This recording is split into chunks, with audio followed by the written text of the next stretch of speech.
Thank you po. Oh my gosh, ang hirap. Hindi ko ito na-review. Ma'am, pwede po ba mag-open notes? Yes, pwede. Ay, pwede? Oo, basta nakasarado yung mata mo, ah. Paano makikita kung nakasarado yung mata? Kala ko sinikip biroan. Ma'am, tapos na po Ay, ako. wow, ang bilis naman. Siyempre, ma'am. Tapos ka na? Oo. Ano sagot sa 31? 31? Nagkan 30 lang eh. Tanga, over 100 yan. Back to back. Di mo ba tinignan yung Oh back my page? gosh, hindi ko nasagutan yung back page, ma'am. Ma'am. Yes, beba. Wala pong sagot sa number 13. Bonus! Bonus! Bonus! Pero ma'am, pwede naman po ilagay yung tamang sagot kapag wala sa choices, di ba? Lo, bito-bito talaga eh. Ang hirap naman ito. Hindi naman ito tinuro, di ba? Oo. Ito hindi rin ito tinuro. Oo, yan Pa-exam ng pa-exam, di naman nagtuturo. Dapat ina-exam natin yung buhay niya kasi yun lang naman yung tinuturo ni ma'am. Hoy, nano, ang ingay mo! Sorry. Hola, soy Dora! Pwede mo bang ituro sa akin kung ano ang tamang sagot sa number 10? Ayoko, dapat nag-review ka. Ayaw mo. Backpack. Meron akong baril at kutsilyo sa aking backpack. Magpapakopya ka ba o hindi? Good morning, class! Good morning, Mom! See you again tomorrow! Ikaw muna, I'll see you again tomorrow. Hindi pa naman nagsisimula ang ating class. Sige, Bebeng. Magre-recitation tayo. Madali lang to. Math situation, addition lang gagawin. Kapag binigyan ka ng nanay mo ng 2 tsikulet at binigyan naman kita ng 3 tsikulet, ilan lahat ng tsikulet mo? 6 po! Anong 6? May isa pa po kasi ako sa bag eh. Sabi niyo po kasi pag plus lahat ng chikulit eh. Kaya 6! Saglit! Tatawagan ko yung nanay mo at isusubog talaga kita. Wag po! Pinapataas mo yung high blood ko. Hello po, nanay. Oh, ma'am, napatawag po kayo. Ay, gusto ko lang po sanang sabihin na itong anak niyong si Bebeng ay... Wala ka ng load. Kaka-cellphone mo yan. Nawala. Wala nang load. Agad-agad. Ay, kawawa ka naman po pala, Ma'am. Wala ka pong load. Ito po, gamitin niyo muna yung cellphone ni tatay. Sabi niya po, naka-all access plus 99 po siya sa TNT na may 5 gig data na only calls and text to all. Valid for 15 days. Ay, sosyal. Sige, tatawagan ko nanay mo. Si Darling. Hello. Hello, Darling. Hindi mo ba pinakain yung manok? Ay, mother. Ito po yung teacher ni Bebeng. Bakit nasa inyo po yung cellphone ng asawa ko? Dala po ng anak nyo. Pinahiram sa akin at naubusan ako ng load. Gusto ko po sanang sabihin sa inyo na ang ganda naman ng load na to. Yung all access plus 99 ng TNT. Ay, oo ma'am. Kaya bumili ka na rin ng TNT SIM at mag-load ka na sa mga suking tindahan. Pwede rin sa Smart App, e-wallet, or dial star 123#. Ay, sure, nanay. Sulit talaga dyan sa TNT dahil may all access plus 99 na kumpleto na pang matagalan pa. O siya, sige na. Teka. Saan na nga tayo ulit? Ma'am, uwian na po. Okay, sige. Class, dismiss. Yay! Ay, aba. Si Duda yun ah. Oo nga. Yung anak ni Marites. Dalaga na. Lumalandi na. Oo. Wala na. Sira na yung buhay ng batang yan. Isa lang ang ibig sabihin niyan. Si Duday! Buntis! Yung anak ko! Si Duday! Oo! Kahapon lang! Kitang-kita ng dalawang mga mata ko! Hindi ba ako tapos magkape tas chumichismis ka ng ganyan? Sa anak ko pa? Totoo nga! Bakit ba ayaw mong maniwala? Kasama ko si Norma! Tanong mo pa sa kanya! Baliw ka ba? Hindi pa nga nire-regla yan si Duday. Paano mabubuntis? Talaga ba? Nakita niyo lang may kasamang lalaki, buntis na agad? Grabe naman ang pag-uugali niyo, oo. Baka naman jowa niya yung lalaking kasama niya. Naku. Turing, tigilan mo ko. Nandito na ako. Oh, saan ka na naman ba galing? Galing kami kila Pukang gumawa ng school project. Mari, tignan mo yung anak mo! Ano yun? Confirm! Buntis talaga si Duday! Duday! Oo, Nay. Ano yan? Buntis ka talaga? Bakit ka nagpabuntis? Ano? Buntis? Duday, ano ba? Saan ba ako nagkulang? Pinag-aral kita, pinakain kita. Alas araw-araw akong kumakain para lang mabuhay tayo. Tapos ito igagati mo sa akin. Paano na pag-aaral mo? Paano na mga pangarap mo sa buhay? Anong ipapakain mo dyan sa anak mo, ha? Suso mo? Sumagot ka! Kadiri ka naman! Ay, grabing baho naman! Ang OA nyo naman. Hindi ako buntis. Utot lang yun. Mga anak! Batayin niyo muna si Bujeng dyan. Sino tipo dyan, Nay? Yung baby ni Norma. Dito binilin. Nagsasalita na ba siya, Nay? Hindi pa ata. Ewan. Sige, ako magtuturo sa kanya magsalita. Sige, pag napagsalita mo yan, sige, bibigyan kita ng pera mo. Wow, sige, sige. Sige. Hello, Bujeng. Sabihin mo, Mama. Magsalita ka na. Sige na. Sabihin mo, Mama. Ayaw magsalita. Parang bobo naman to. Bobo? Uy, wag yun. Bad words yun. Bobo. Ano na to? Bobo. Ay. Ate, ikaw muna magbantay kay Bujeng.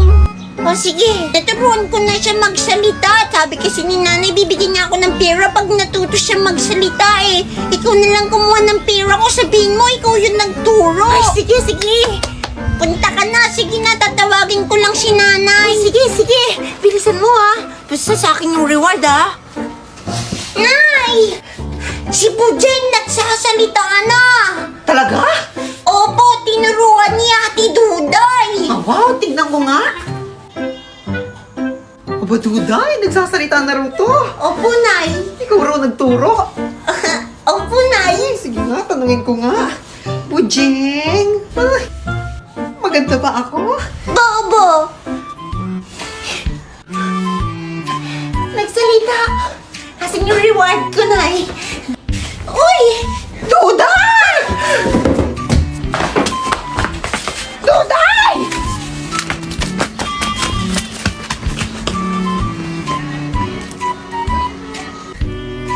Bobo? Nasaan yung sandok? Nawawala yung sandok!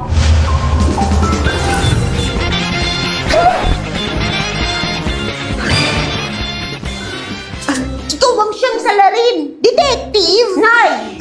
Pakakuha mo lang ni Sandok eh. Ayan o, hawak mo. Ay! Lasing ka na naman!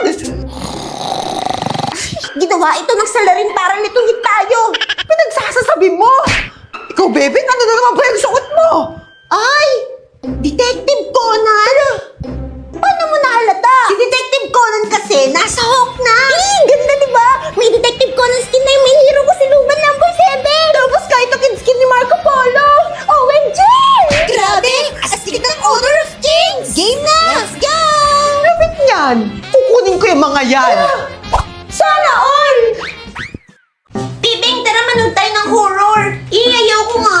Dawag ka pala ayaw manood ng horror! Hello?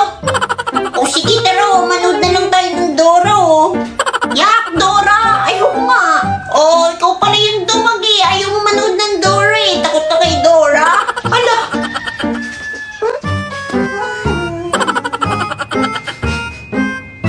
Yung niluluto ko! Duday! Hawakan mo muna tong anak nito rin! Ha? Bakit ako? Bilisan mo na, masusunog yung niluluto ko! Asan na nga?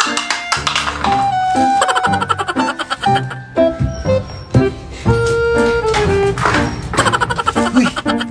Hoy, ikaw! Hindi mo pa tinapon yung pinapatapon ko sa'yo. Yung basura? Oo! Pag hindi mo tinapon yun, ikaw yung itatapon ko, ah. Itapon na nga. Ay! Nakakatamad! Sa akin ka pa kasi pinatapon eh.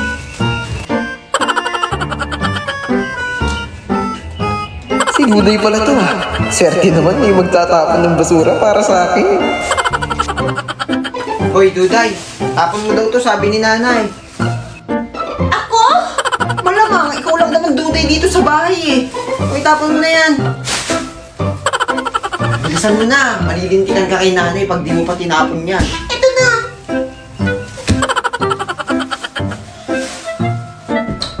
Nakakabusit ako na lang palagi inuutusan.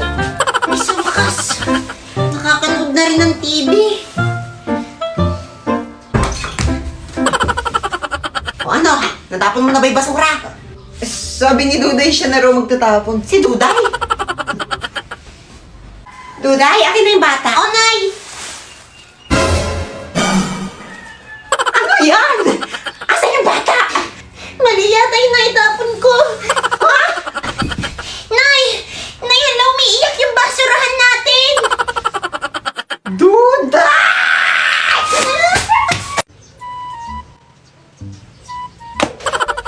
Bebeng! strawberries at saka candies. Yay! Salamat! Sa akin na wala. Aba, syempre, meron. Pumugas ko ng plato eh. Masaya ka ba? Alam mo na gagawin mo, ha? Sunod pang gamit na yata ito eh.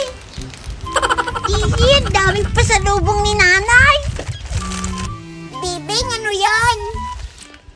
Mga pasalubong ni nanay. Sobrang sarap. Masarap yan eh. Pingi ako. Ay, hindi pwede. May gamot to eh. Nakadamot mo naman. Beng, pumarito ka. May pasalubong pa ako sa'yo. Ay, sige po, Nay! Dami niyo pagko. Ang naiwan ni Bibing.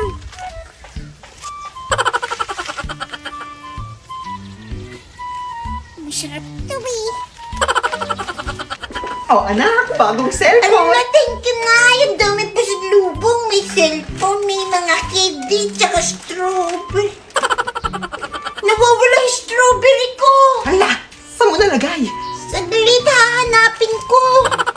Bagong balita, bagong chismis. Ang ibinebentang strawberry ng taong ito ay... Anak, tignan mo. Siya yung nagtinda sa akin ng strawberry. Nasa TV siya. Siya, Nay. Peking strawberry na may virus pala na kapag inyong nakain ay matutulad kayo sa lalaking ito. Panoorin natin. Wala, naging zombie sila. Naku, huwag mo na hanapin. Delikado pala yun. May virus yung strawberry na yun.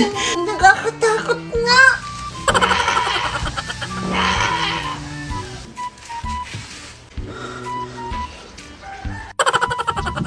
Sobrang sarap ng strawberry. Budog. Alam, budog, huwag mong kakainin yung strawberry. May virus yan.